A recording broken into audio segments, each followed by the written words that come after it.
പിരിയാം എന്നുള്ള ഒരു എന്തിനാണ് വഴക്കിട്ട് അല്ലെങ്കിൽ ആ ഒരു ഫ്രിക്ഷൻ സെറ്റ് ആവുന്നില്ലെങ്കിൽ വഴക്കിട്ടിട്ട് മുന്നോട്ട് പോകുന്നതിനെക്കാട്ടിലും എത്രയോ നല്ലതാണ് സൗഹൃദത്തിൽ പിരിയുക എന്നുള്ളൊരു മെസ്സേജ് ആ പോസ്റ്റിലൂടെ പറയുന്നുണ്ട് അല്ലേ? റോഷ്ന, ഈ പറഞ്ഞ ആ പോസ്റ്റിൽ എഴുതിയതുപോലെ അത്ര ഈസി ആയിരുന്നു? ഇപ്പോഴും അത് ഓവർകം ചെയ്തിട്ടില്ല.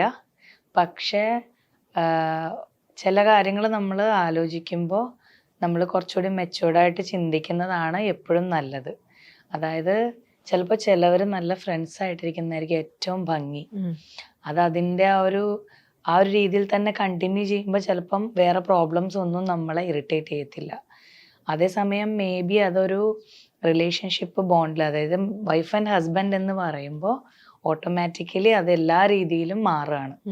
അപ്പോൾ ചിലപ്പോൾ അവിടെ പല പ്രോബ്ലംസും വേറെ രീതിയിൽ, അത് എല്ലാ രീതിയിലും, ഇപ്പോൾ സറൗണ്ടിങ്സ് അയക്കാം, ചിലപ്പോൾ അവരിൽ നിന്ന് ഡയറക്റ്റ് ആയിരിക്കില്ല, ഇൻഡയറക്റ്റ് ആയിട്ടുള്ള പല ഇഷ്യൂസും നമുക്ക് വരും.